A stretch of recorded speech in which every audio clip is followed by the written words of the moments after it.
Você está ouvindo mais um episódio do podcast sobre neurociências do Programa de Extensão Sustenta a Vida da Universidade Federal Fluminense. Meu nome é Adriano Freitas, sou pós-graduado em neuroaprendizagem, que é a neurociência aplicada à educação e especialista em neuropsicologia clínica. No episódio de hoje, nós vamos continuar falando sobre altas habilidades, numa segunda parte da entrevista com Inês Raquel Guzzo. Bom, e de volta aqui para mais um episódio do podcast sobre neurociências do Programa de Extensão Sustenta a Vida da Universidade Federal Fluminense. E de volta neste episódio com Inês Raquel Guzzo, que é psicóloga, especialista na clínica psicanalítica e mestre em diversidade e inclusão. Ela gentilmente cedeu o tempo dela, já bateu um papo com a gente no episódio anterior e a gente vai seguir hoje conversando novamente com ela para dar continuidade a esse assunto que está bastante interessante. Estou aqui muito feliz de estar de volta com vocês, a gente poder conversar, dar continuidade aí esse assunto que é tão necessário e que é tão prazeroso de falar sobre ele. E vamos estar juntos mais um pouquinho. E partindo aí do que foi dito, então a gente já falou um pouquinho das características, já falou um pouquinho da identificação, né? Agora, identificou uma pessoa com altas habilidades, uma criança ou um adolescente, e aí? Né?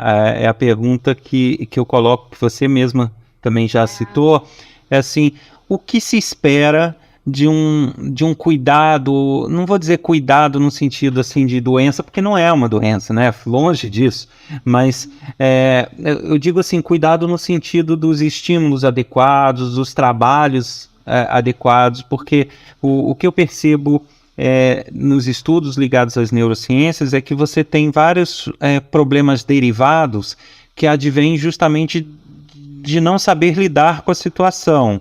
Então, a própria pessoa pode se problematizar ou então o próprio ambiente ao redor dela, né? Ela pode sofrer até algumas discriminações que às vezes ocorrem, os famosos bullying, né?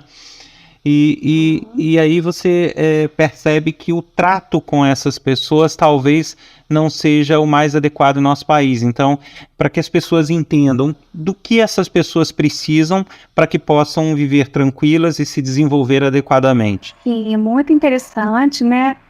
Tem uma autora que eu gosto muito, que é a Erika Landau. Ela tem um livro, A Coragem de Ser Superdotado. Então, você precisa de ter coragem de ser quem você é. E para isso, às vezes, é necessário, sim, uma ajuda de profissionais, até para a pessoa ela se conhecer melhor e ela até poder lidar melhor com alguns bullying que podem acontecer, né? Na escola, no trabalho, enfim. Agora, na escola, é importante que esse professor ele enriqueça o currículo dessa criança. Ofereça atividades mais desafiadoras. Não vai fazer atividade diferente, mas vai oportunizar um aprofundamento. Se a criança ela tem uma habilidade em matemática e a professora está ensinando as operações, adição, subtração, divisão, multiplicação, e a criança já sabe aquilo de cor salteada, o que a gente pode aprofundar desse tema? E aí passar atividades para que desenvolvam em sala de aula ou em casa, pesquisa na internet sobre as 4 operações, não só no âmbito matemático, mas também acho que na questão filosófica, né? De onde que a gente tirou isso? Como isso surgiu na espécie humana? Quando a gente começou a contar, enfim, tem um campo grande de pesquisa.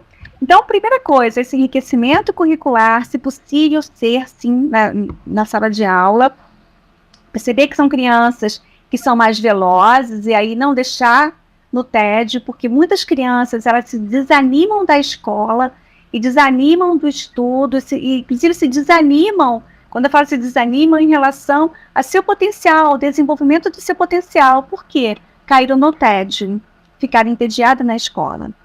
Então, evitar o máximo tédio em relação a essas crianças, que essas crianças não caiam nesse tédio. Então, elas são rápidas e aí você tem que estar atento para as atividades serem mais afiadoras, mais interessantes. Há casos que a gente recomenda a aceleração, o avanço do estudo. Então, isso tem que ser muito estudado com a equipe escolar, com a família, se possível, sim, os testes, né, os testes psicológicos, um apoio do psicólogo aí nesse momento é muito importante em relação ao avanço escolar. E, assim, o que a gente tem aqui é que são algumas iniciativas pontuais, né? Em 2005, começaram a se inaugurar, em âmbito federal, os NAIs. Os NAIs são centros, são núcleos de são núcleos de atendimento a altas habilidades. E aí, cada estado da federação recebeu um núcleo desse. Aqui no Rio de Janeiro, a gente tem na capital.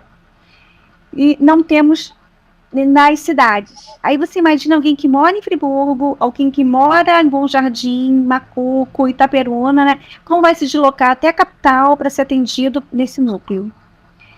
Seria muito interessante que cada município ou municípios como o nosso, de abrangência regional, pudesse ter um núcleo de atendimento a essas crianças. O núcleo onde aconteça, né, os enriquecimentos.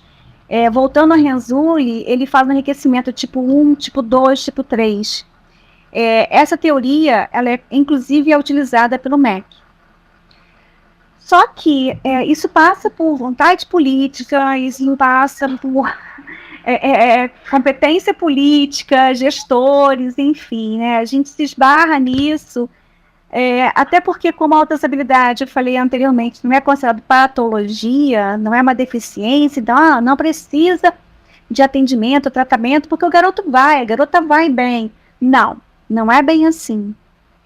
Precisamos acompanhar essas crianças. Caso contrário, elas podem cair no tédio, ou elas podem ter dificuldade em outras disciplinas, que não é a área de talento delas, e elas podem se desanimar.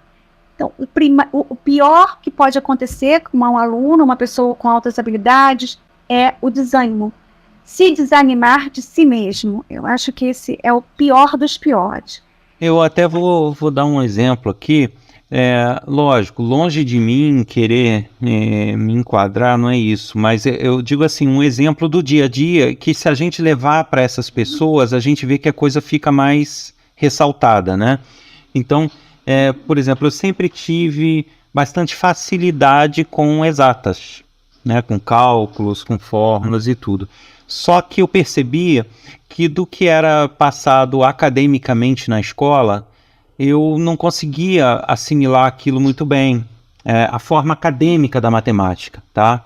Mas eu tinha uma forma lógica, uma lógica minha de solucionar aquelas questões que chegava aos mesmos resultados de forma correta, porém não daquela forma acadêmica, com aquele desenvolvimento acadêmico. E durante vários anos escolares eu fui meio que forçado a tentar seguir o acadêmico e sempre me dando muito mal em matemática. Até que um professor percebeu que eu, na verdade, conseguia solucionar os problemas de uma outra maneira, mas conseguia. E aí ele pediu que eu explicasse a ele num dia um dos raciocínios que eu utilizei para uma questão. Ele falou: olha, você raciocinou certo, você só não desenvolveu a questão como se pede no livro. E aí ele começou a me avaliar dessa forma, e daquele ano para frente, o meu desempenho em matemática foi o melhor, tanto que minha área primária é de exatas. Então, olha que legal. Só que assim, eu não estou me comparando, não estou dizendo que é o meu caso, entende? Mas eu estou dizendo assim, uma coisa cotidiana na vida comum de alguém, se levado por uma pessoa de altas habilidades, imagino que essas pessoas não passam por não terem uma adequação ao que elas conseguem desenvolver, né? Olha, esse exemplo seu é muito bom, foi fantástico esse exemplo, porque sorte sua ter encontrado esse professor, seu padrinho, né? Seu padrinho, tem madrinhos aí, né? Seu padrinho aí, acadêmico, ou um padrinho mesmo que te possibilitou esse reconhecimento. Ele reconheceu o seu raciocínio lógico, não estava naquela coisa acadêmica fechadinha nos livros, mas estava ali, inclusive devia até ser mais acentuada do que os livros. E aí a gente vê o quanto que a gente perde de potencial, de recursos humanos fantásticos que poderiam estar contribuindo muito para a nossa sociedade e são jogados fora, né, por esses encontros não muito sortudos, né? E acaba assim, não só a sociedade não se aproveitando das pessoas com as habilidades específicas, mas também você cria pessoas que acabam, em alguma boa parte delas, tendo problemas, porque como uma pessoa se sente numa situação dessa, tendo total dificuldade numa coisa, tendo facilidade na outra, não sendo avaliado da forma que poderia, né?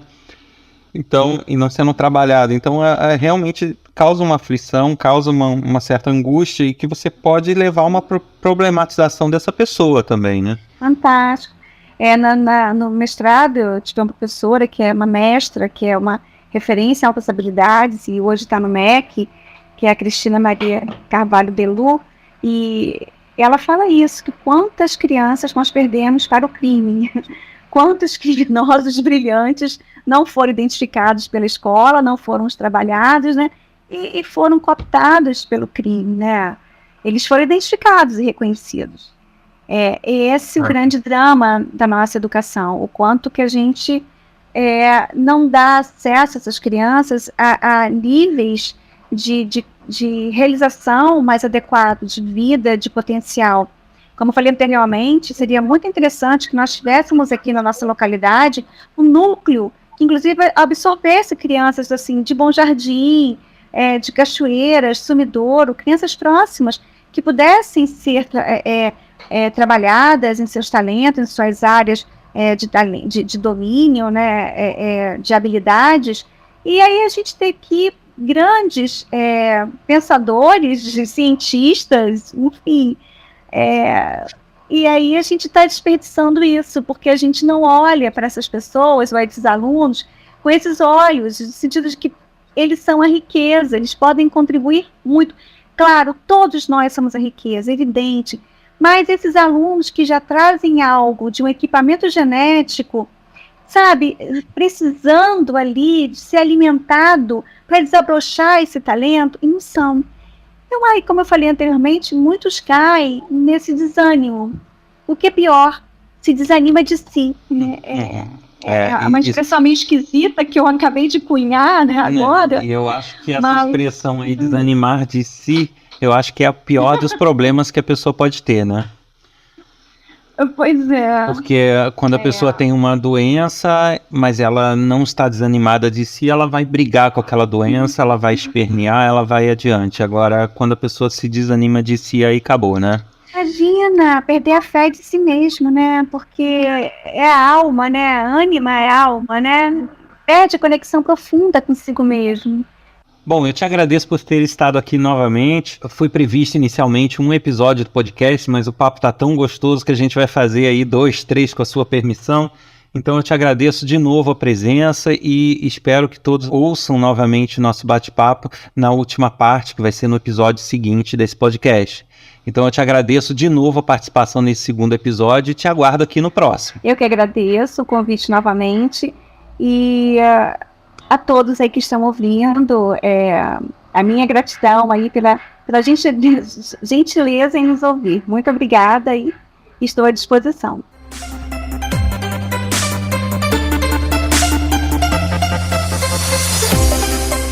Você ouviu mais um episódio do podcast sobre neurociências do Programa de Extensão Sustenta a Vida da Universidade Federal Fluminense.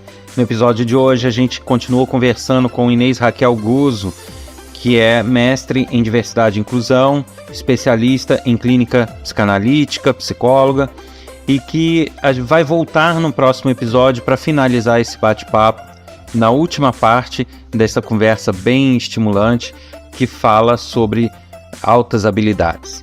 Para mais informações sobre o nosso programa de extensão, cursos gratuitos e outras atividades, acesse nosso site www.sustenta-vida.com. Um abraço e até a próxima.